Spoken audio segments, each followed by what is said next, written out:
I rolled out of bed before my alarm even went off, already wide awake with that buzzing energy that comes when something good is finally happening.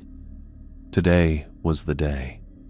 After weeks of Ryan talking about this camping trip, planning every detail, and me pestering my parents for permission, we were actually doing it. My sleeping bag sat rolled up in the corner of my room where I'd left it the night before, borrowed from our neighbor Mr. Chen since we didn't own any camping gear. The thing was probably older than me, with that musty smell that never quite goes away, but I didn't care. It was real camping equipment, and that made me feel like I was already halfway to being the kind of person who knew how to survive in the wilderness. I grabbed the small backpack I'd managed to put together with help from my mom, a few changes of clothes, some snacks she'd insisted on packing, a water bottle, and the cheap flashlight Dad had picked up from the hardware store.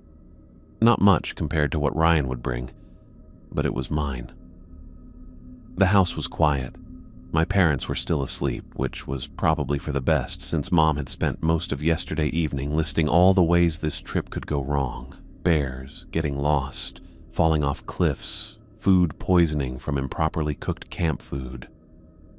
Dad had finally convinced her that Ryan Thompson was responsible enough to keep me safe, pointing out that Ryan had been camping with his older brother Sean for years without incident.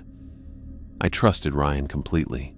He was 17 to my 15, and those 2 years felt like a lifetime of experience when it came to things like this.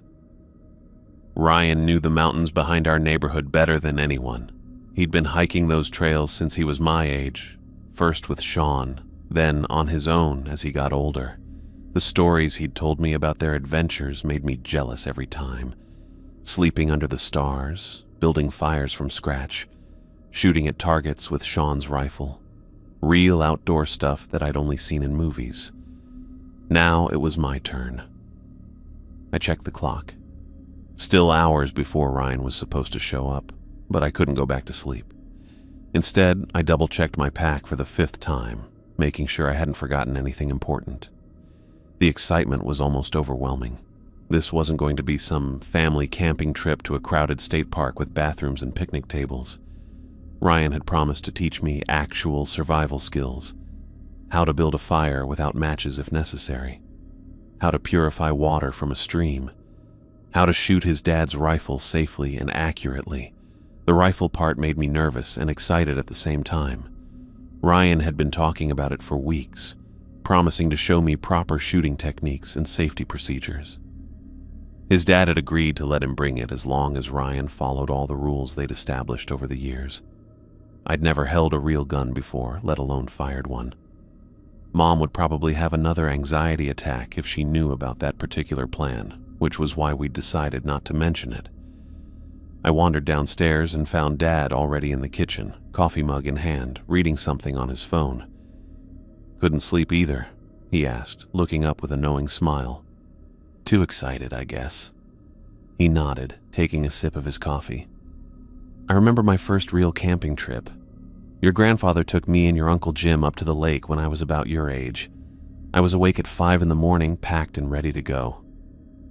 "Were you nervous?" "Terrified," he admitted with a laugh. "But it ended up being one of the best weekends of my life. Sometimes the things that scare you a little are worth doing." That made me feel better. Dad wasn't usually the outdoorsy type, but he understood why this mattered to me. Mom meant well with all her worrying, but Dad got it. This was about more than just sleeping in a tent.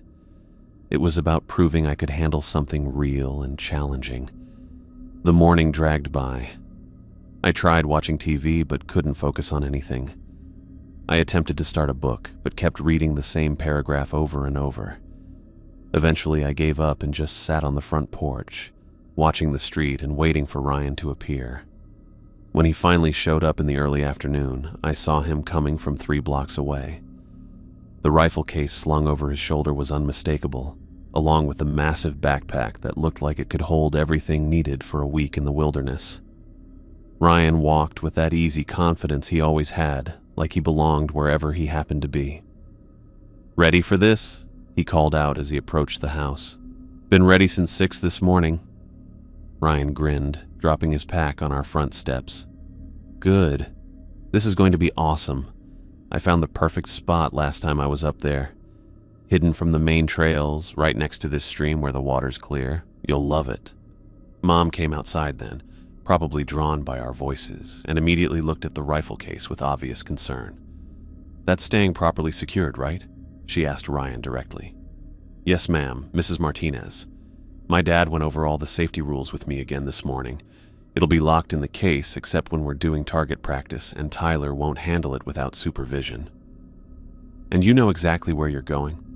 "I've been to this spot 4 times already.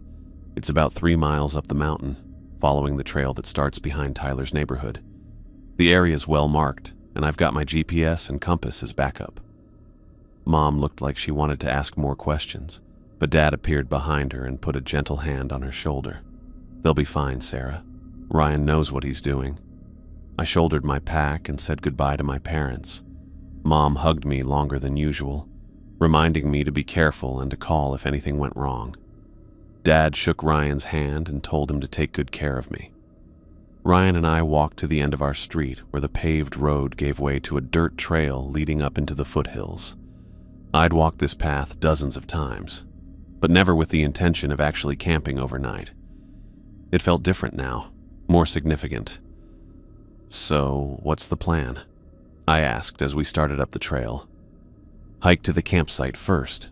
It's a decent climb, probably take us 2 to 3 hours depending on how many breaks we need. Once we get there, we'll set up camp, gather firewood, and I'll show you how to prepare a proper campsite.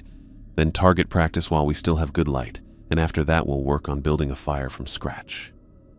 The whole schedule sounded perfect, challenging but manageable, with Ryan there to guide me through everything.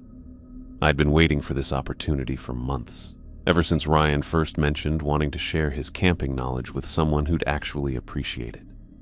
We started up the mountain trail, leaving the familiar suburban streets behind. The path was steeper than I'd expected, winding through increasingly dense pine forest as we climbed higher. Ryan moved at a steady pace that looked effortless, while I found myself working harder to keep up. His heavy pack didn't seem to slow him down at all. "Take your time," Ryan said when he noticed me breathing hard after the first mile. "This isn't a race. The whole point is to enjoy being out here." I nodded, grateful for the reminder. This was about learning and experiencing something new, not proving how tough I was. Ryan had the patience to teach me properly, and I was lucky to have a friend willing to share this kind of adventure. The trees grew thicker as we climbed, and I could see why Ryan loved coming up here. The farther we got from town, the more peaceful everything became. No traffic noise, no neighbors, just the sound of our footsteps on the trail and air through the pine branches. This was exactly what I'd been hoping for. The trail grew steeper after the first mile, winding through switchbacks that made my legs burn with each step. What had started as an easy walk through known territory quickly turned into something that tested every muscle I didn't know I had. Ryan moved ahead of me with that same steady pace, his massive pack bouncing slightly with each step, but he never seemed to slow down or need a break. I tried to match his rhythm at first, but within minutes I was breathing hard and falling behind. The backpack straps dug into my shoulders and sweat started collecting under the waistband despite the cool mountain air. Ryan had warned me the hike would be challenging, but I'd figured my regular bike rides around the neighborhood had prepared me for this. I was wrong. "Doing okay back there?" Ryan called over his shoulder when he noticed the growing distance between us. "Yeah, just..." I paused to catch my breath, taking in the scenery. He grinned and waited for me to catch up. "It gets easier once your body adjusts to the altitude. We're climbing pretty fast right now." The pine trees had grown thicker around us, blocking out most of the afternoon sun and creating a cover overhead that made the air feel cooler and damper. Everything smelled like sap and fallen needles, that sharp, clean scent I'd only experienced during family drives through the mountains. Being surrounded by it, walking through it instead of just passing by in a car, felt completely different. Ryan pointed to a cluster of granite boulders ahead. "Good place for a water break. We're about halfway there." I nodded gratefully and followed him to the rocks, where I immediately dropped my pack and collapsed onto the nearest flat surface. My legs felt like jelly, and I was breathing hard. Ryan sat down beside me, pulling out his water bottle and taking a measured sip. He wasn't even breathing hard. "First time hiking with a full pack?" he asked. "First time hiking, period, unless you count walking around the lake." "That doesn't count," Ryan said with a laugh. "But you're doing fine. Most people want to turn around after the first hour." I took a long drink from my water bottle, grateful for the cool liquid. The thought of turning around had definitely crossed my mind, but I wasn't about to admit that. This whole trip meant too much to me to give up, because of some sore legs and shortness of breath. After 10 minutes, Ryan stood up and put his pack back on. "Ready to keep going? The best part is still ahead." The next section of trail proved even more challenging, with loose rocks that moved under my feet and roots that seemed designed to trip me up. I fell behind again, stopping every few hundred yards to catch my breath and rest my burning leg muscles. Ryan kept encouraging me, never making me feel like I was slowing him down or ruining the trip. "Look for the blazes on the trees," he called back to me during one of my breaks. "Orange paint marks. They'll keep you on the right path if you ever do this hike solo." I'd noticed the painted marks but hadn't realized their significance. Ryan seemed to know everything about being in the mountains, from reading trail signs to understanding which plants were safe to touch. Watching him navigate the terrain made me feel like a complete beginner, but also grateful to have such an experienced guide. The forest around us gradually changed as we climbed higher. The trees grew taller and more spread out, with patches of sunlight breaking through the overhead cover to light up the trail ahead.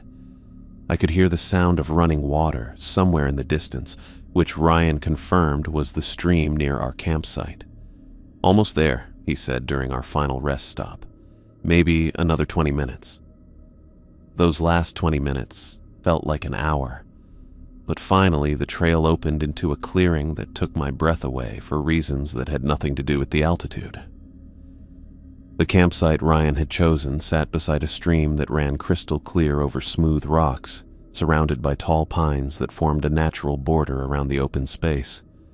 The water made a gentle rushing sound as it flowed past, and I could see small fish darting between the rocks in the shallows. "This is perfect," I said, dropping my pack and walking to the edge of the stream. Ryan was already unpacking his gear, laying out the tent and various camping supplies with practiced efficiency. "I found this spot about 6 months ago.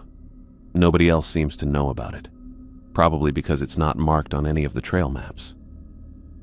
I knelt beside the stream and cupped some of the water in my hands. It was shockingly cold and looked clean enough to drink straight from the source, though I remembered Ryan mentioning something about water purification tablets. "First thing we need to do is get the tent set up before it gets dark," Ryan said, unrolling what looked like a complicated collection of fabric and poles. "Want to learn how this works?" I walked over to where he was laying out the tent components. The whole thing looked way more complex than the simple camping gear I'd seen in stores, with multiple guy lines and stakes and poles that connected in ways I couldn't immediately figure out. "Start by laying out the footprint," Ryan said, handing me a piece of waterproof fabric. "This goes underneath the tent to protect the floor from rocks and moisture."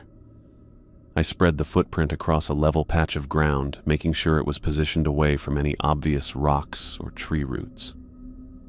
Ryan helped me adjust it until he was satisfied with the placement. Then we unfolded the actual tent on top. "These are the main support poles," he explained, showing me how to connect the shock-corded sections. "They thread through these sleeves in the fabric. Take your time and don't force anything." Working together, we managed to get the tent structure put together and upright. Ryan showed me how to stake down the corners and adjust the guy lines to keep everything tight and stable. When he handed me the hammer to drive in the stakes, I expected to mess it up somehow, but each one went into the ground clean and straight. "Nice work," Ryan said, checking my stake placement. "You're getting the hang of this." The feeling of accomplishment was stronger than I'd expected. Such a simple task, but doing it right felt like proof that I belonged out here, that I could learn these skills and become the kind of person who was comfortable in the wilderness. With the tent secured, Ryan showed me how to identify good firewood. We walked through the trees around our campsite, and he pointed out the differences between wood that would burn well and branches that were too green or too rotten to be useful. "Look for stuff that's been dead for a while but hasn't started decomposing," he said, breaking a branch in half to show me the dry, solid interior. "It should snap cleanly, not bend or feel spongy." We spent the next hour collecting wood, separating it into piles based on size and thickness. Ryan explained how different types of wood served different purposes in building and maintaining a fire. Small twigs and bark for tinder, pencil-thick branches for kindling, and larger pieces for the main fuel once the fire was established. The physical work felt good after hours of hiking. My legs were still sore, but moving around the campsite and gathering wood helped work out some of the stiffness. The late afternoon sun came through the pine branches, and the sound of the stream provided a constant, peaceful background noise. "Think we've got enough for tonight?" I asked, looking at our accumulated wood pile. Ryan nodded, wiping sweat from his forehead. "Probably enough for tomorrow morning, too. Now let's take care of the water situation." He led me back to the stream and pulled a small bottle of tablets from his pack. "This water looks clean, but you never know what might be upstream. Always better to be safe." I watched him fill our water bottles from a spot where the current ran fast over smooth rocks, then add the purification tablets to each one. The tablets dissolved quickly, leaving just a faint chemical smell that Ryan assured me would fade by the time we needed to drink. The sun was getting lower in the sky.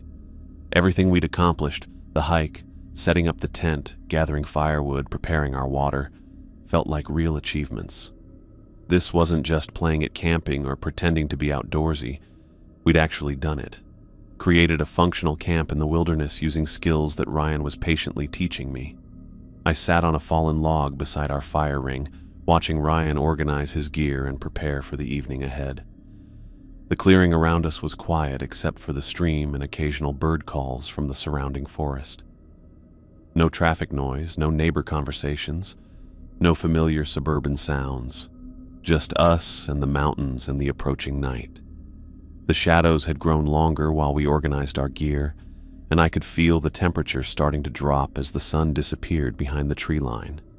Ryan pulled his rifle case from where he'd secured it against a large pine tree and began checking the contents with methodical precision. "Perfect timing for target practice," he said, lifting the rifle out and examining it carefully. "We've got maybe an hour of good light left." Watching him handle the weapon made my stomach flutter with nervous energy. The rifle looked heavier and more serious than I'd expected, with dark metal and worn wood that showed years of use. Ryan treated it with obvious respect, keeping the barrel pointed toward the ground as he moved around our campsite. He walked to the far end of the clearing and began setting up empty cans along a fallen log about 30 yards away. The metallic clanking bounced off the surrounding trees as he spaced them evenly, creating clear targets against the darkening forest background. When he returned, his expression had changed to something more serious and focused. "First rule," Ryan said, holding the rifle so I could see it clearly. "Always assume it's loaded, even when you know it isn't. Second rule, never point it at anything you don't intend to destroy. Third rule, keep your finger off the trigger until you're ready to shoot." I nodded, trying to absorb every detail. The responsibility felt heavier than I'd anticipated. This wasn't like the video games I'd played or the movies I'd watched. This was real, and one mistake could have consequences I didn't want to think about. Ryan demonstrated proper stance, showing me how to position my feet and shoulders. His movements were smooth and confident, the result of years of practice with Sean. He explained breathing techniques, how to align the sights, and the importance of squeezing the trigger slowly rather than jerking it. "Most people try to rush the shot," he said, raising the rifle to demonstrate proper form. "Take your time, breathe naturally, and squeeze on the exhale." When he fired his demonstration shot, the sharp crack echoed through the forest and made me jump despite expecting it. One of the cans flew backward off the log, spinning in the air before landing in the brush behind the makeshift target range. "Your turn," Ryan said, engaging the safety and handing me the rifle. The weapon felt stiff and strange in my hands, heavier than I'd expected and hard to control in ways that made me nervous about every movement. Ryan stood beside me, adjusting my grip and stance with patient guidance. His hands covered mine briefly, showing me the proper finger placement and how to find the right balance. "Remember what I showed you about breathing," he said as I raised the rifle toward the targets. "Don't hold your breath, that'll make you shake. Just breathe normally and fire when it feels natural." My first shot went wide, kicking up dirt somewhere behind the targets without coming close to any of the cans. The recoil surprised me, pushing back against my shoulder harder than I'd expected. Ryan made small adjustments to my stance and reminded me to keep my cheek firmly against the stock. The second shot was closer but still missed everything. The third clipped the edge of the log, sending wood chips flying but leaving all the cans untouched. I started getting frustrated and embarrassed that I couldn't hit targets that looked so easy when Ryan was shooting. "Don't get discouraged," Ryan said, watching me reload. "Sean missed his first 20 shots when Dad started teaching him. This stuff takes practice." The encouragement helped, but I still felt like I was letting both of us down.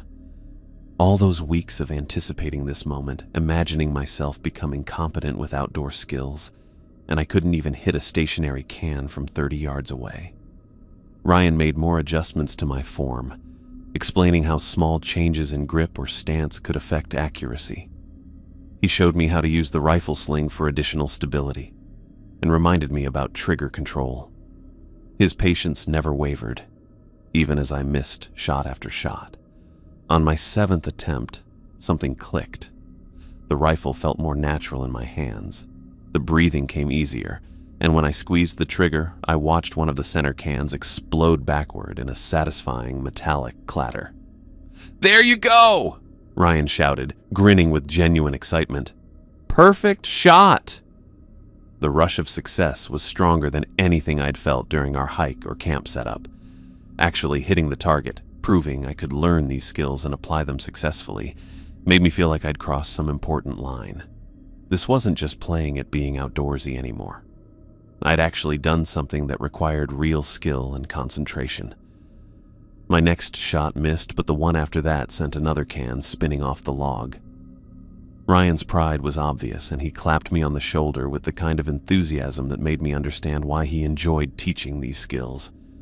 2 out of 10 isn't bad for a first session, he said as we walked down to collect the scattered cans. Most people take weeks to hit anything consistently. We spent a few more minutes cleaning up the target area, making sure we hadn't left any trash that would mess up the clean campsite. Ryan talked about the importance of leaving no trace, explaining how responsible campers made sure these beautiful spots stayed nice for future visitors. Back at our camp, Ryan carefully cleaned the rifle and put it in its case before storing it in the tent. Watching him handle the weapon with such careful attention showed me how seriously he took safety and responsibility. These weren't just rules his father had taught him. They were principles he'd learned and would pass along to anyone he mentored. With target practice done and the rifle safely stored, we turned our attention to building the evening fire. The temperature had dropped a lot as darkness came closer, making the idea of a warm fire more and more appealing. Ryan showed me how to arrange the tinder in the center of our fire ring, creating a small nest of dry bark and pine needles that would catch easily from a match flame. Around this, he built a careful structure of kindling, leaving gaps for airflow while making sure the smaller branches would catch fire from the burning tinder. "Fire needs 3 things," he explained as we worked together: fuel, oxygen, and heat. Take away any one of those and the fire dies. Most people pile everything too close together and smother it before it gets going. I followed his demonstration, arranging pencil-thick branches in a loose teepee pattern around our tinder nest. The structure looked fragile and likely to collapse, but Ryan assured me it would hold together long enough for the fire to establish itself. "Once this gets burning good, we'll add the bigger pieces one at a time," he said, striking a match and holding it to the tinder. patience is the key. The tinder caught immediately, sending small flames dancing through the dry material. I watched nervously as the fire spread to the kindling, worried it might go out before establishing itself properly. Several small branches caught and began burning steadily, creating enough heat to light the larger pieces Ryan had carefully positioned. "Perfect," he said, adding slightly thicker branches to the growing flames. "Want to try building the next layer?" He handed me a few pieces of wood about as thick as my thumb and showed me where to place them for maximum effect. The fire responded well to each addition, growing stronger and more stable as we fed it progressively larger fuel. When I successfully added a piece as thick as my wrist without disturbing the flames that were already going, I felt another surge of accomplishment. My second attempt at lighting a fire from scratch went even better than the first. Ryan let me handle most of the process myself, only offering guidance when I hesitated or made small mistakes. When the flames caught and began spreading through my carefully arranged structure, the satisfaction was enormous. "You're getting good at this," Ryan said, settling onto one of the logs we'd positioned around the fire ring. "Most people need weeks of practice before they can build a fire that reliable." The flames made dancing light across our campsite, changing the clearing we knew into something magical and primitive. Dark areas moved and changed position among the trees around us, and the sound of crackling wood mixed with the constant murmur of the nearby stream. The air smelled like pine smoke and burning wood, a combination that made everything feel more real and immediate. Ryan pulled a bag of marshmallows from his pack and handed me a long metal rod designed for roasting. The simple activity felt perfect for the moment, not too challenging after our successful target practice and fire building, but engaging enough to keep our hands busy while we talked. "Sean and I have been camping all over Colorado," Ryan said, carefully positioning his marshmallow over the flames. "There's this spot up near Breckenridge where you can see 3 different mountain ranges on a clear day, and another place near Durango where the stream runs right through a natural rock formation that looks like cathedral arches." I listened to his descriptions while rotating my marshmallow to achieve even browning. The stories painted pictures of wilderness adventures that seemed almost mythical in scope. Week-long backcountry trips, encounters with wildlife, nights spent under stars so bright they provided natural navigation. "Have you ever seen a bear?" I asked, pulling my perfectly golden marshmallow away from the heat. "Twice," Ryan said, grinning at the memory. "Both times they were more interested in getting away from us than causing trouble. Black bears are mostly just big, curious animals, nothing like the grizzlies you see in Alaska documentaries." The conversation flowed easily as we roasted marshmallow after marshmallow, sharing stories and observations about everything from school friends to family dynamics to dreams about future adventures. Ryan's easy manner made it simple to open up about things I'd never discussed with anyone else. "I've always felt like I was missing something," I told him, watching the flames dance hypnotically. Like everyone else knew these outdoor skills, and I was stuck inside playing video games and reading about adventures instead of having them. "That's exactly how I felt before Sean started taking me along," Ryan said. "He didn't want his little brother tagging along at first, but Dad made him include me. Best thing that ever happened to me." The stars had begun appearing overhead, visible through gaps in the pine trees above. Without city lights to compete with their brightness, they looked brighter and more numerous than I'd ever seen them.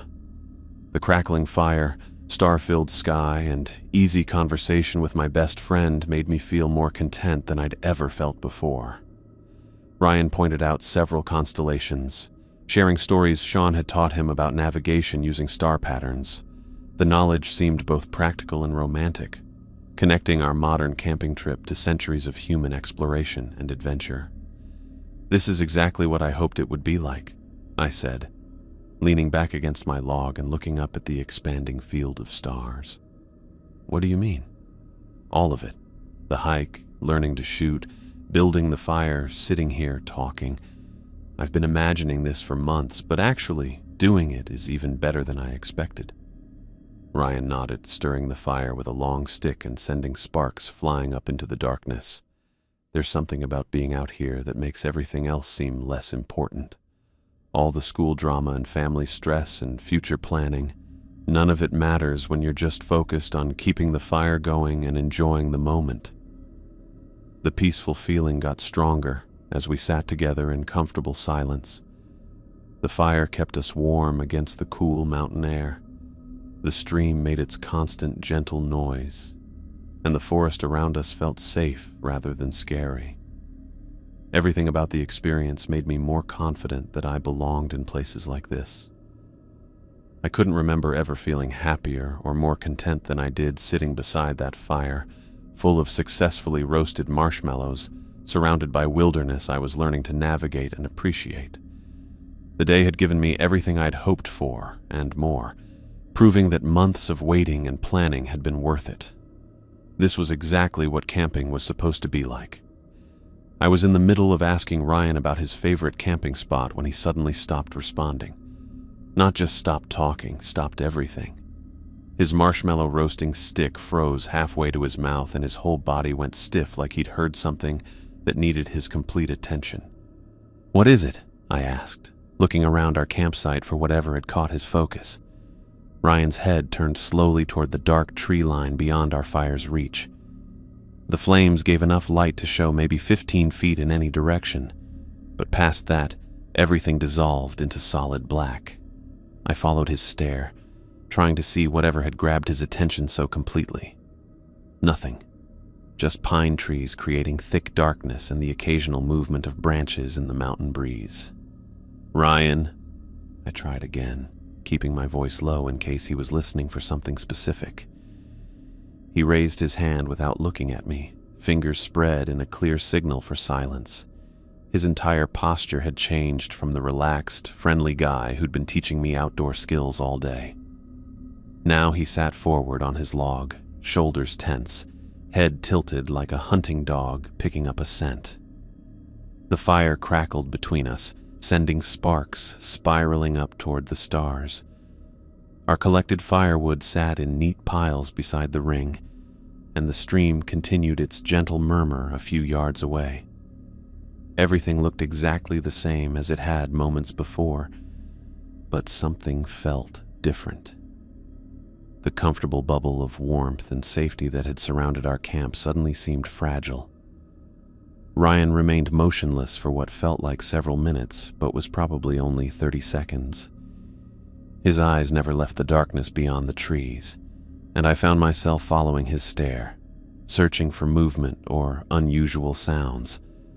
The longer I looked, the more the shadows seemed to move and change, creating shapes that might or might not be there. "I need to check something," Ryan said quietly, still not looking in my direction. "Check what?" I kept my voice just as low, though I wasn't sure why. "Something's out there." He stood up slowly, his movement controlled and deliberate. "I'll be right back."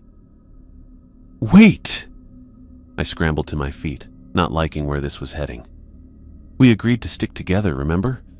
You said that was one of the most important camping rules." Ryan finally turned to look at me, and for just a second I thought his expression looked strange in the firelight. Different somehow, though I couldn't put my finger on exactly how. "It'll only take a few minutes," he said. "Just need to make sure everything's okay." "Then I'm coming with you." "No." His voice carried an authority I'd never heard before. "Someone needs to stay here and keep the fire going. If it dies out, we'll lose our heat source and our light." That made sense, I guess, but every instinct I had was screaming against letting him walk into those dark woods alone. All day he'd been talking about safety rules and careful planning. Now he wanted to throw both out the window and check out some imaginary noise in the forest. "Ryan, this is crazy. What if something happens to you out there?" "Nothing's going to happen." He was already moving toward the edge of our campsite, heading for the spot where the trees swallowed up our firelight. "Just keep feeding the fire and I'll be back before you know it. At least take a flashlight." But he was already gone, disappearing between the pine trunks like he'd been taken by the darkness itself. I hadn't even heard his footsteps on the forest floor. I stood beside our fire, holding a stick with a half-roasted marshmallow still attached, feeling completely abandoned. The confident, capable feeling I'd built up over the course of our day disappeared immediately. Without Ryan's steady presence and expertise, the wilderness around me changed from an exciting challenge into something that felt threatening and unpredictable. The fire popped and sent up a shower of orange sparks. I added another piece of wood, following Ryan's earlier instructions about keeping steady heat. The flames climbed higher, pushing back the darkness by maybe another foot or two, but that only seemed to make the surrounding forest feel more scary. Minutes went by slowly with no sign of Ryan's return. I tried to stay calm by focusing on practical tasks, organizing our remaining firewood, checking that our water bottles were secure, making sure the tent stakes were still tight. But every few seconds I found myself looking toward the trees where he'd gone, hoping to see his shape coming out of the shadows. "Ryan," I called out, keeping my voice loud enough to carry, but not so loud that it would wake up every animal within a mile radius. No response. Not even the sound of movement through the brush. I tried again a few minutes later, calling louder into the forest. "Ryan, how much longer?" Still nothing. The quiet from the woods felt weird, like even the normal nighttime sounds had stopped. No bird calls, no small animals moving through fallen leaves, no distant crack of settling branches. Just the stream beside our camp and the whisper of wind through pine needles high above. 20 minutes passed, then 25. My earlier good mood had been completely replaced by growing worry. This wasn't like Ryan at all. Even when he was focused on teaching me new skills, he kept talking, checking my understanding and offering encouragement. He wouldn't just disappear into the forest and leave me sitting here wondering what was happening. I thought about going after him, but his instructions about keeping the fire going kept running through my head. He'd stressed how important it was to never let our heat source die out, especially at this altitude where temperatures could drop dramatically after sunset. If I left to search for him and something happened to the fire, we could both end up in serious trouble. Strange noises started coming out of the woods around the 30-minute mark, snapping branches that sounded too loud and deliberate to be caused by small animals, rustling that seemed to move in circles rather than traveling in one direction like a deer or elk would. At one point, I heard what might have been a low thudding sound, rhythmic and heavy, but it stopped before I could figure out what might be causing it. "Ryan!" I shouted, abandoning any pretense of staying quiet. "Where are you?" The noises stopped immediately, like whatever was making them had heard my voice and decided to pause. The sudden silence was somehow worse than the unexplained sounds had been. I added more wood to the fire, building it higher than necessary. The increased light provided some psychological comfort, even though I knew it wouldn't help me see very far into the dense forest. The flames made dancing shadows that made everything beyond our campsite look like it was moving and changing position. I was shaking slightly as I arranged the wood, though whether from cold or nerves, I couldn't tell.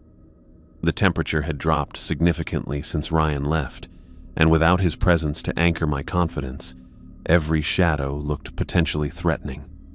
40 minutes, then 45. I was seriously considering breaking his instructions and going to look for him when I heard footsteps approaching through the trees. Heavy, deliberate steps that crashed through the bushes without any attempt at stealth. "Ryan?" I called toward the sound. The footsteps paused, then started up again, getting closer to our campsite. A figure I knew came out of the darkness beyond the firelight, and relief hit me so hard that my knees felt weak. Ryan walked back into the circle of our campfire's light, and I immediately started talking. "Thank God you're okay. I was getting really worried. What were you doing out there? Did you find whatever you were looking for?" But as he moved closer to the fire, something made me stop talking. Something about the way he was walking, or holding himself, or... I couldn't figure out what exactly was wrong, but something definitely was. Ryan looked at me and smiled, but the expression didn't look quite right on his face. The relief I'd felt at seeing Ryan come out of the darkness disappeared the moment he stepped fully into the firelight.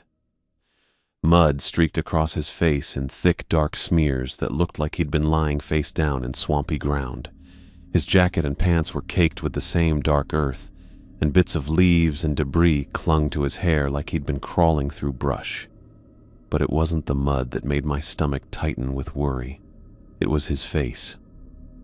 Ryan's known features were all there. The same brown eyes, the same slightly crooked nose he'd broken falling off his bike in middle school, the same mess of dark hair that never stayed combed. But something basic was wrong with how they fit together. His mouth curved upward in what should have been a reassuring smile, yet it looked like someone had arranged his facial muscles without understanding what a real smile was supposed to show. "Ryan?" I said, my voice coming out smaller than I'd intended. "What happened to you out there?" He sat down on his log across from me with movements that felt too precise, too planned.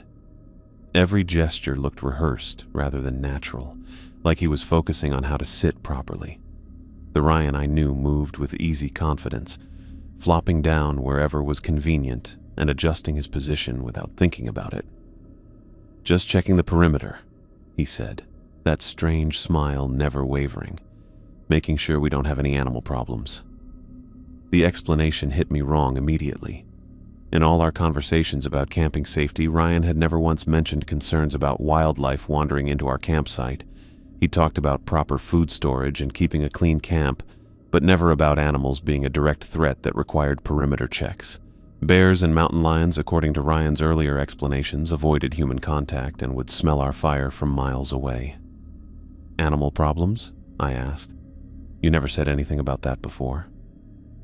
"Better safe than sorry." His response came too quickly, like he'd prepared it in advance. I studied his face in the flashing firelight, trying to figure out what exactly was making my skin crawl. His eyes looked right, but felt wrong, focused on me with an intensity that didn't match casual conversation. Ryan's usual manner was relaxed and friendly, full of easy grins and casual observations. This version sat perfectly still, watching me with unwavering attention that felt more like examination than friendship. "Where exactly did you go?" I pressed. "You were gone for almost an hour." "Around the area, checking for tracks, signs of animal activity." Each word came out measured and deliberate, like he was reading from a script. "Found some interesting things in the mud near the stream." That explained the dirt covering his clothes, I supposed, but it still didn't make sense. The stream ran clear over smooth rocks with sandy banks.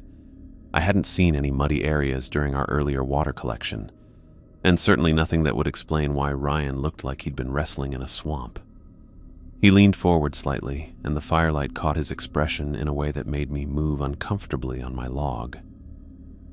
"Tell me about your parents," he said. The question came out of nowhere, completely unrelated to our conversation about his mysterious expedition into the woods. I blinked at him, confused by the sudden topic change. "What do you mean?" "Their work schedules. When do they usually get home?" His head tilted slightly, like he was genuinely curious about information he'd never heard before. A cold feeling started spreading through my chest. Ryan knew my parents' schedules better than I did.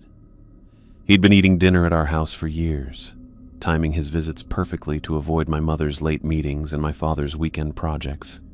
He knew when they traveled, when they worked overtime, when they'd be around to drive us places or help with homework. "Ryan, you know all that stuff already," I said slowly. "You've been coming over since we were kids." "Humor me." That smile stretched a little wider, showing teeth that looked perfectly normal but felt threatening. "I want to make sure I have the details right." The way he said details made my scalp prickle. This wasn't friendly conversation or casual interest. This felt like an interrogation, like he was gathering information for some specific purpose I couldn't begin to guess. "Why do you need to know?" I asked, instead of answering. "Just curious about your family situation." His voice remained perfectly pleasant, but the words carried an undertone that made me want to back away from the fire. Do they know exactly where we're camping? Did you tell them about this specific location? My hands started shaking a little, and I pressed them together to hide it. These weren't questions Ryan would ask. He'd been there for most of my conversations with my parents about this trip. He'd told my mother personally about our safety plans and location. He'd shaken my father's hand and promised to take good care of me. Of course they know where we are, I said, though that wasn't entirely true. We'd told them the general area and trail system, but this unmarked campsite wasn't on any map Ryan could have shown them. Good. He nodded approvingly, like my answer satisfied some internal checklist. And they're expecting you back tomorrow afternoon? Yeah. The single word came out as barely more than a whisper. Ryan, or whatever was wearing Ryan's face, continued staring at me with that unsettling intensity. The comfortable camaraderie we'd built throughout the day had vanished completely, replaced by an atmosphere that felt dangerous in ways I couldn't articulate. We should stay an extra night, he announced suddenly. Really make the most of this trip. The suggestion hit me like a physical blow. Every instinct I possessed was screaming that I needed to get away from this person, away from this campsite, away from whatever wrongness had infected our perfect outdoor adventure. I can't, I said quickly, grasping for any excuse that would get me out of here. I promised my mom I'd be home early tomorrow. She's got that family dinner thing planned. There was no family dinner. My mother would be happy to see me whenever I returned, probably with a dozen questions about our camping experience. But the lie came easily, driven by panic I didn't fully understand. Your mother will understand if you call and explain, he said, still wearing that horrible smile. We're having such a good time learning outdoor skills. Don't you want to practice more shooting tomorrow? The way he said good time made it sound like a threat. I stood up abruptly, my legs unsteady but determined to put some distance between us. No, I really need to get back. I moved toward our tent, trying to keep my voice casual while my heart hammered against my ribs. Thanks for everything today, but I should pack up now. It's completely dark out there. His voice followed me as I unzipped the tent fly. Hiking at night is dangerous. You could get lost or hurt yourself. But these weren't normal circumstances. The person sitting by our campfire might look like Ryan Thompson, might sound like him, might even know details about our friendship and camping trip.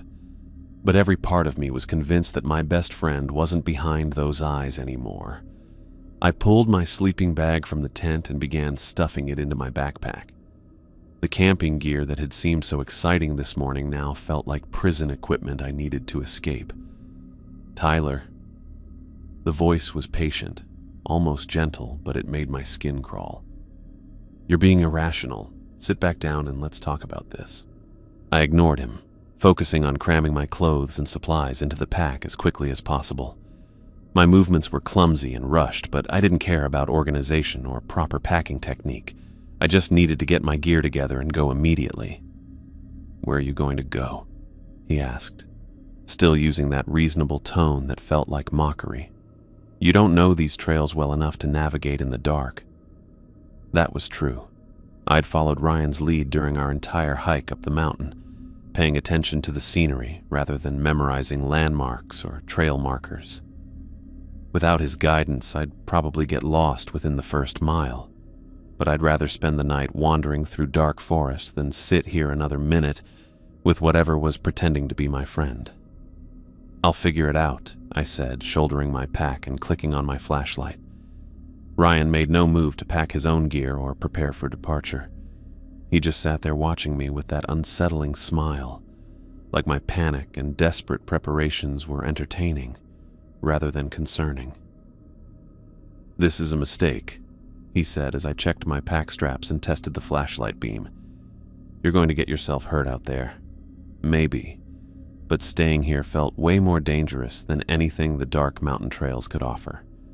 I turned toward the trail that would take me back down the mountain, back toward known suburban streets and the safety of my own house. The beam of my flashlight cut a narrow path through the complete darkness beyond our campfire's reach.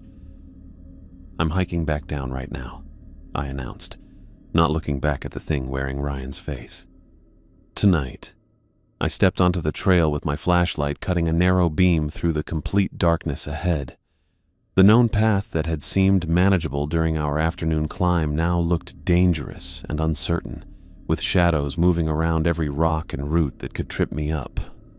Behind me, I heard the soft crunch of footsteps on the forest floor. Ryan was following. That should have been reassuring. Having an experienced hiker with me down the mountain was obviously safer than attempting the descent alone.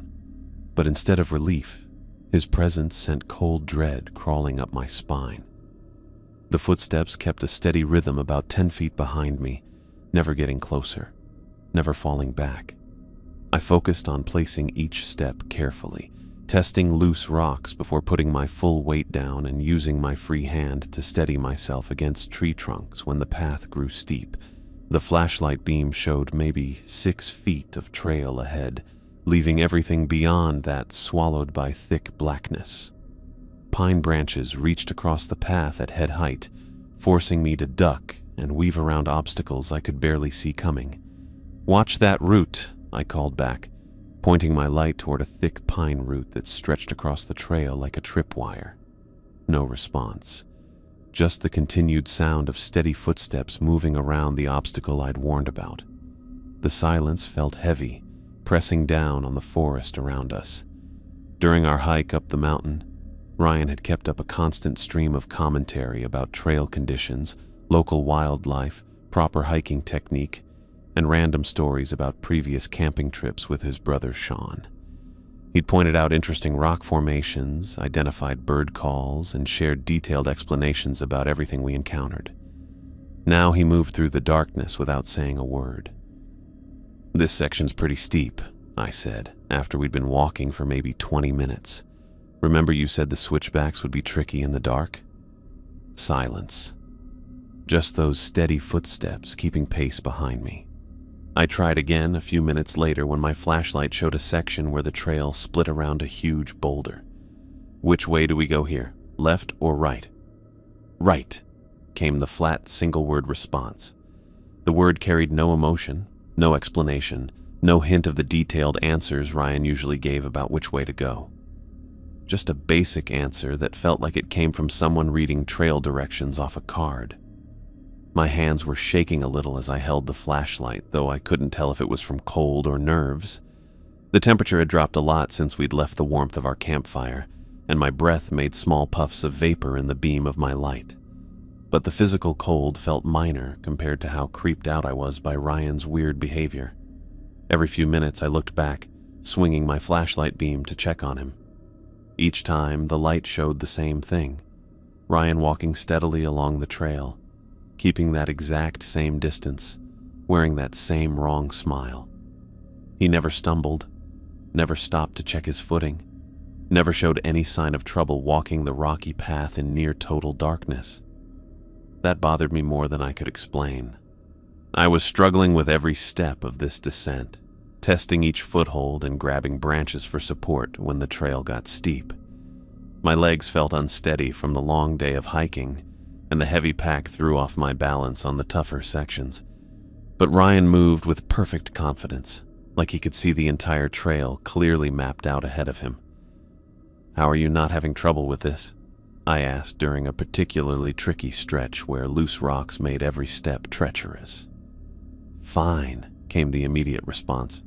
Not "I'm fine," or "this section's not too bad," or any of the reassuring explanations Ryan would normally provide. Just that single, flat word that told me nothing, and somehow made everything feel worse. The descent felt endless.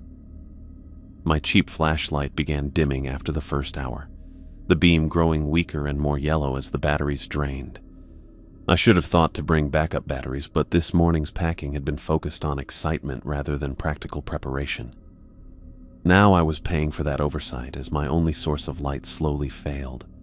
"My flashlight's dying," I announced, hoping this might prompt some helpful suggestion about battery conservation, or alternative lighting sources. No response at all. The footsteps behind me kept going without stopping or saying anything. I started saving the flashlight battery, turning it off when the trail looked straight and clear, then clicking it back on when I needed to get around obstacles or check where I was stepping.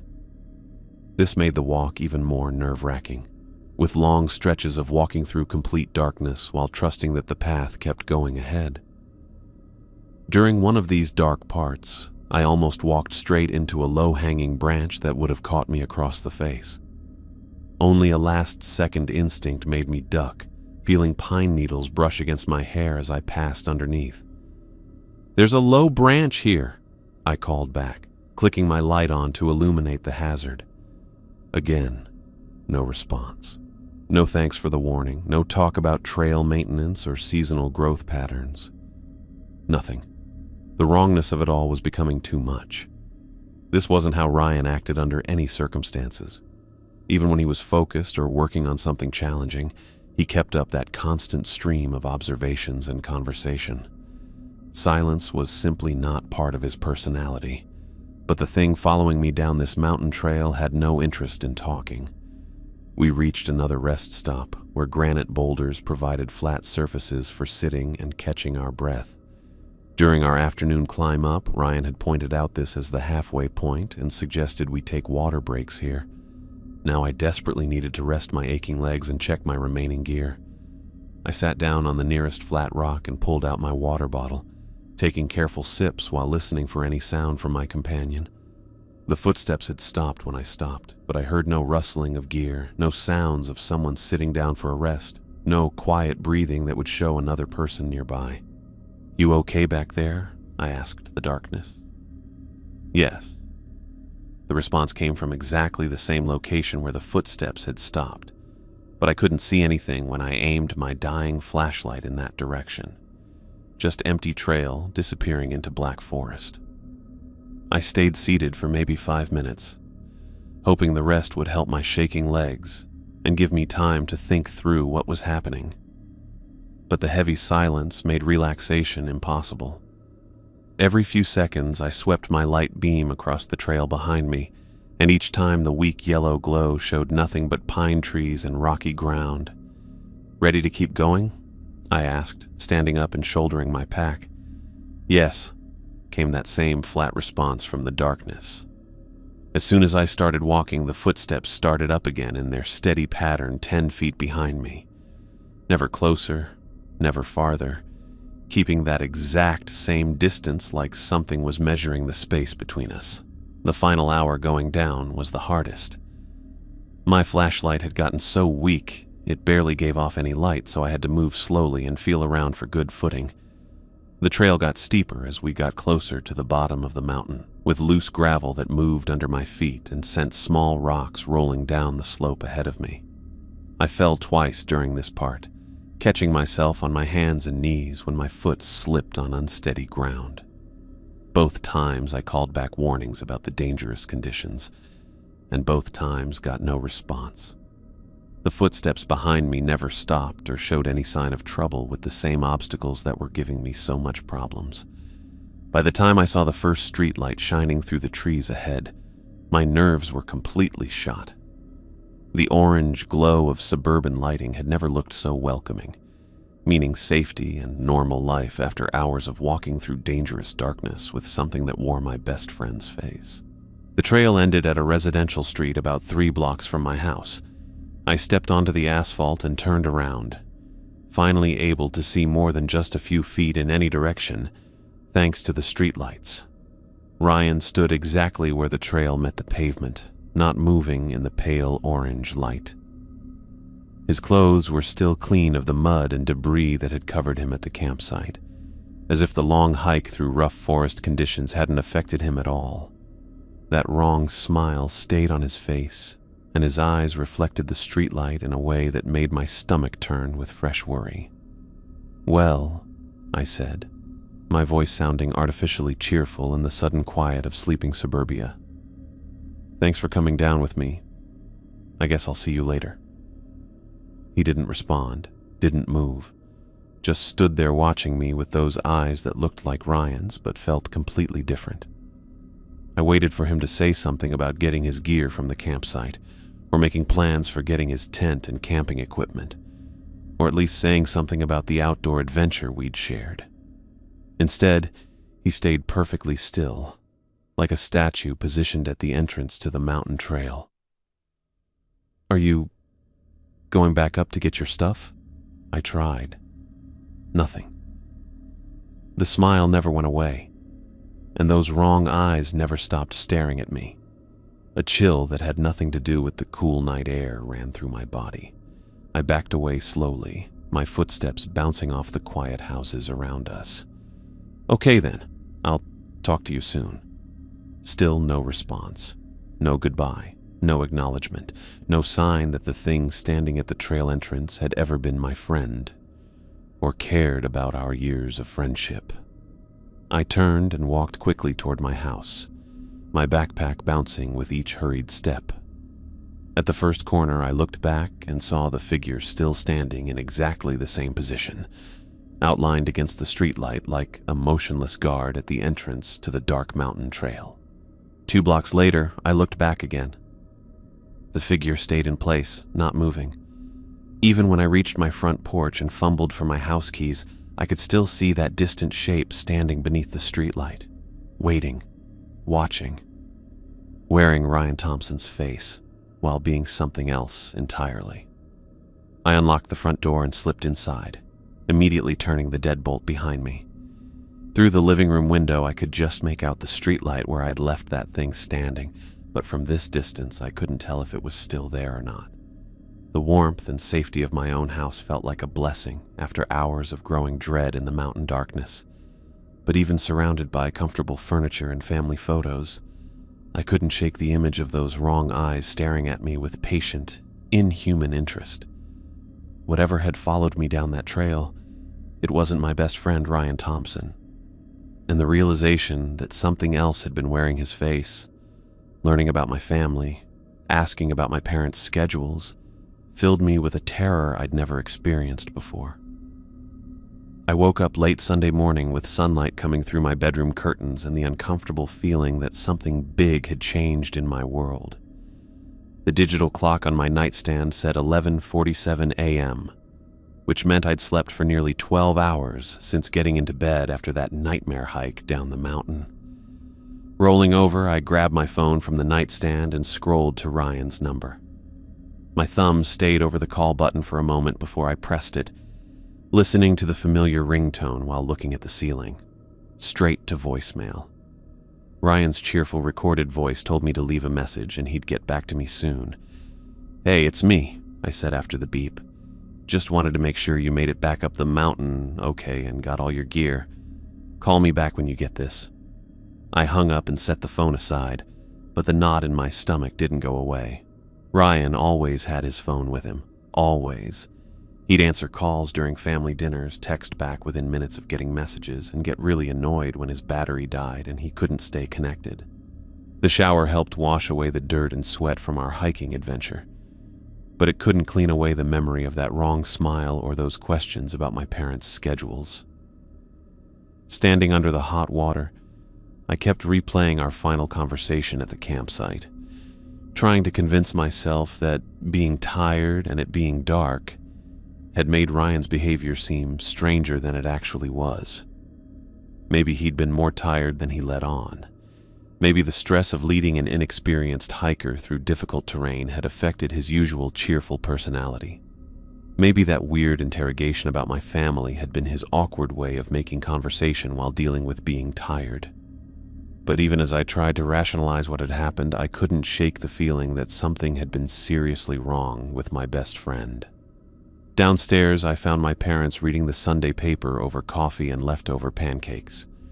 Mom looked up when I entered the kitchen, her face lighting up with the kind of parental interest that meant I was about to face detailed questioning.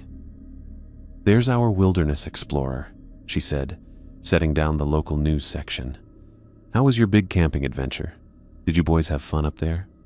"Yeah, it was good," I said, pouring orange juice and settling into my usual chair.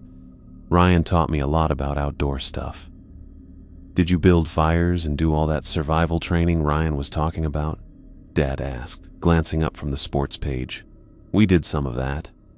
I took a sip of juice, buying time to figure out how much detail to share. "Shot some targets, learned about setting up camp properly." "And you felt safe the whole time?"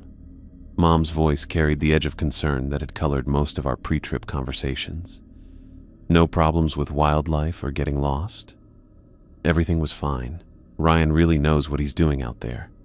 This wasn't technically a lie. Ryan clearly did know wilderness skills, and we hadn't run into any actual wildlife problems. I was just leaving out the part where my experienced guide had turned into something that made my skin crawl. "Well, I'm glad you're home safe," Mom said, reaching over to squeeze my shoulder. "Though, I have to admit I'm a little surprised you came back a day early. I thought you boys were planning to camp 2 nights. Heat crept up my neck as I scrambled for an explanation that wouldn't raise more questions. "We got through all the stuff Ryan wanted to teach me faster than expected. Seemed like a good time to head back." Dad nodded approvingly. "Smart thinking. Better to come home with a positive experience than push things too far and end up miserable." The conversation moved on to other topics, but I could feel Mom's occasional glances in my direction, like she sensed there was more to the story than I was sharing. I finished breakfast quickly and went back to my room, claiming I needed to unpack and do laundry. Around 2 o'clock, I tried calling Ryan again, straight to voicemail. The rest of Sunday crawled by slowly. I tried watching television, playing video games, even starting homework for Monday's classes, but nothing could hold my attention for more than a few minutes. Every time my phone buzzed with a text notification, I lunged for it, hoping to see Ryan's name, only to find messages from other friends or promotional garbage from various apps. By evening, I'd called Ryan's number 6 more times. Each call went directly to voicemail without ringing, which meant his phone was either turned off or completely dead. Neither option made sense for someone who treated his phone like a vital organ. Monday morning brought the start of a new school week and my first real chance to figure out what was going on with Ryan. I arrived at school early, positioning myself near his locker to catch him before first period. Students flowed through the hallways in their usual pre-class chaos, but Ryan's familiar figure never appeared among them. First period started without him, then second period. By lunch, I was actively looking around every face in the cafeteria, hoping to spot him at our usual table or in line buying pizza. Nothing. I spent the afternoon classes distracted and worried, barely absorbing anything my teachers said while constantly checking the door for late arrivals. When the final bell rang and students flooded toward the parking lot and bus lines, I walked past Ryan's locker one more time, noting that it looked exactly the same as it had that morning. At home, I called his number again before starting homework. Voicemail. I left another message, trying to keep my voice casual. "Hey Ryan, just wondering where you were today. Give me a call when you get this, okay?" Tuesday followed the same pattern. Empty locker, absent from all his usual classes, no response to my increasingly frequent phone calls. I found myself paying attention to conversations around me, listening for any mention of Ryan's name or speculation about his absence. Wednesday brought the first hint that other people were starting to notice. During chemistry class, our lab partner Jessica asked if I knew where Ryan was, since their group project was due Friday and she hadn't been able to reach him. "He's probably just sick," I said, though the explanation felt hollow even as I spoke it. "I'm sure he'll be back soon." "He's been out 3 days, Jessica pointed out. "That's like really sick." Yeah, I thought, really sick. Or really gone. Or really not Ryan at all anymore. Wednesday evening, I sat on my bed staring at my phone and thinking about options I didn't want to explore. I could call the Thompson house directly and ask to speak with Ryan. I could bike over there and knock on their door, claiming I needed to borrow something. I could tell my parents about Ryan's weird behavior during our camping trip and let them decide whether adults needed to get involved. But each possibility felt full of complications I wasn't ready to handle. What if Ryan answered his house phone and acted completely normal? What if his parents said he was fine and I looked like a paranoid idiot? What if I told my parents about that weird conversation at the campsite and they decided I was having some kind of psychological episode? I called his cell one more time before bed. Voicemail. Thursday morning, I arrived at school with a knot of worry that had been growing all week. Ryan's locker remained untouched. His classes continued without him, and I was starting to attract questions from teachers who knew we were close friends. "Have you heard from Ryan Thompson lately?" Mrs. Patterson asked after English class. "He's missed several assignments this week." "No, I haven't talked to him recently," I said, which was technically true if you didn't count one-sided voicemail messages. "Well, if you do speak with him, please remind him that he needs to contact the main office about his extended absence. We're required to follow up on students who miss more than 3 consecutive days." The official concern made everything feel more real and more frightening. This wasn't just my imagination or paranoia anymore. Other people were noticing that Ryan Thompson had vanished from his normal life. During lunch, I overheard a group of sophomores talking about weekend plans, and one of them mentioned that Ryan was supposed to help with some kind of garage sale but never showed up. Another student in my afternoon history class asked if I knew whether Ryan was planning to quit the track team, since he'd missed 3 practices without explanation. By Thursday evening, I was seriously considering telling my parents everything. The strange questions about their schedules, the wrong smile, the way Ryan had moved through the dark forest with impossible confidence, the fact that he'd been standing motionless under that streetlight when I looked back. But every time I tried to organize these thoughts into something that made sense, they sounded crazy even to me. How could I explain that my best friend had suddenly started acting like a different person? What proof did I have beyond vague feelings and gut instincts? I spent Thursday night lying in bed, staring at the ceiling and trying to make sense of a situation that made no logical sense. Friday morning arrived gray and overcast, matching my mood as I trudged through another day of classes without any sign of Ryan. Teachers were beginning to ask more pointed questions about where he was, and I was running out of vague excuses and non-committal responses. During lunch, I sat alone at our usual table, picking at a sandwich while looking around the cafeteria one more time for Ryan's face. The empty chair across from me felt like an accusation, a reminder that I'd somehow failed to help my best friend when he needed it. "Hey, Tyler," a voice said behind me. I turned to see Marcus Chen, a guy from our physics class, standing with his lunch tray. "Mind if I sit? My usual table's full." "Sure," I said, grateful for any distraction from my spiraling thoughts. Marcus settled into the chair across from me and unwrapped a sandwich that looked considerably more appetizing than mine. "So, where's Ryan been all week? You guys have a fight or something?" The question hit me harder than I expected. A fight would have made sense. A fight would have explained everything in simple, understandable terms that didn't require me to question my own sanity. "No fight," I said. "I think he's just sick. Must be pretty bad if he's been out since Monday."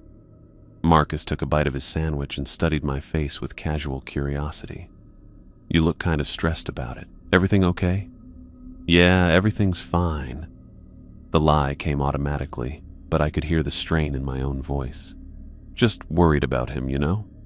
Marcus nodded sympathetically, and we finished lunch talking about other topics. But his observation stuck with me for the rest of the day. I did look stressed. I felt stressed.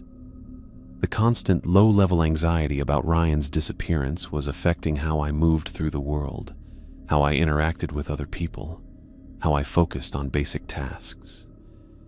Friday afternoon dragged on forever. I found myself watching the clock in each class, counting down minutes until I could go home and figure out what to do next. By the time the final bell rang, I decided that I needed to take some kind of action, even if I wasn't sure what that action should be. At home, I dropped my backpack by the front door and headed straight to my room, intending to finally call the Thompson house directly. If Ryan answered, I'd figure out what to say. If his parents answered, I'd ask to speak with him and see what excuse they gave for his absence. I was pulling my phone from my pocket when it started ringing in my hand. The sudden noise made me jump as I looked at the caller ID. Sean Thompson. I stared at the display for 3 rings, my finger hovering over the answer button while my mind raced through possibilities. Sean was Ryan's older brother, home from college for semester break. He was calling me on a Friday evening, which meant this probably wasn't a casual social call. On the 4th ring, I swiped to answer. Hello? I could hear the tremor in Sean Thompson's voice before he even started talking. Something was very wrong. Tyler, I need to ask you something important, Sean said, his words coming out rushed and unsteady. When's the last time you saw my brother? The question caught me off guard. Sean sounded like he'd been crying, or was about to start crying, and the formal way he'd asked about Ryan made my stomach drop. We went camping last weekend, I said slowly. Why? What's going on? Tyler. Sean's voice cracked, and I heard him take a shaky breath. Ryan's been reported missing. My parents filed a report on Wednesday when he didn't come home and didn't answer his phone. There have been search teams in the mountains for 2 days looking for him. My mouth went dry. I tried to process what Sean was telling me. Missing? But Ryan had come down the mountain with me. He'd walked me all the way back to the neighborhood, stood under that street light watching me with those wrong eyes. But Sean, that doesn't make sense. I started, my voice sounding strange and distant. Ryan came camping with me on Saturday and we hiked back down together that night. He walked me home. I saw him just... Tyler, stop. Sean's voice broke completely. We found him. The words hit me like a physical blow. I sat down hard on my bed, my legs suddenly unable to support my weight. What do you mean you found him? Sean was crying now. I could hear it clearly through the phone. When he spoke again, his voice was barely a whisper. They found his body this afternoon, in a remote area about 2 miles from where you guys were supposed to be camping.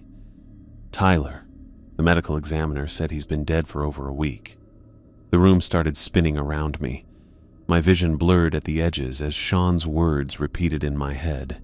Dead for over a week. But that was impossible. I'd been with Ryan just 6 days ago. I'd talked to him, hiked with him, learned to shoot his rifle. That can't be right, I said. But my voice sounded hollow and unconvincing even to me. There has to be some mistake. I was with him Saturday night. We came down the trail together. Sean's breathing was rough on the other end of the line. Tyler, listen to me. Ryan. They said his skull was crushed. His body was... He choked on the words. He was decomposed, lying in the mud. They think he fell or something attacked him early last week, maybe even the weekend before you guys went up there. My hand started shaking so hard I nearly dropped the phone. The room felt like it was tilting sideways, and I had to grip the edge of my bed to keep from falling over. But I talked to him, I whispered. He taught me how to build fires. He showed me how to shoot. We walked down the mountain together in the dark. Tyler. Sean's voice was gentle but firm. Whatever you think happened, it wasn't my brother. Ryan's been dead for days. The phone slipped from my numb fingers and clattered to the floor. Sean's voice continued speaking, but the words sounded like they were coming from underwater, distant and hard to understand. Dead for over a week. The realization hit me in waves, each one more terrifying than the last. The person who had sat across from me at that campfire, covered in mud and asking strange questions about my parents, hadn't been Ryan Thompson. The thing that had walked me down the mountain trail in perfect silence, moving through darkness with impossible confidence, wearing that wrong smile like an ill-fitting mask.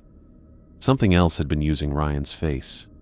I picked up the phone with shaking hands. Sean was still talking, his voice thick with grief, but I could barely make out the words. Something about funeral arrangements and telling our friends at school and how sorry he was for breaking the news this way. Sean, I interrupted, my voice cracking. I have to go. I hung up before he could respond and let the phone fall back onto my bed. The safety of my bedroom felt like a lie now, ruined by the knowledge that something had studied me through Ryan's eyes, learned about my family's routines, followed me home through the darkness. That thing had stood under the streetlight at the end of my block, motionless and patient, watching me walk away. It had worn my best friend's face while asking when my parents came home from work, what time they usually went to bed, whether they knew exactly where we'd been camping. My skin crawled as I remembered the way it had moved Ryan's head when asking those questions, like it was filing away useful information for later. The mechanical precision of its movements, the complete absence of warmth behind those brown eyes. I buried my face in my hands and tried to breathe normally, but my chest felt tight, and I was breathing fast. Every detail from that camping trip took on new, horrible meaning. The mud covering its clothes, like it had been digging through forest soil. The unnatural way it had walked that dark trail without stumbling or hesitation. The flat, emotionless responses to my questions and warnings. Whatever had killed my best friend had then put on his appearance like a costume and spent an entire day studying me, learning about me, following me home. I looked toward my bedroom window, half expecting to see that shape standing in the street below, still wearing Ryan's face, still watching with patient, inhuman interest. The glass showed only my own pale, terrified expression staring back. But the memory of those false eyes and that terrible smile would be burned into my mind forever. And as I sat alone in my room, surrounded by the normal, everyday objects of my regular life, one thought kept circling through my head with growing dread. Whatever had pretended to be Ryan Thompson for an entire day might not be done with me yet.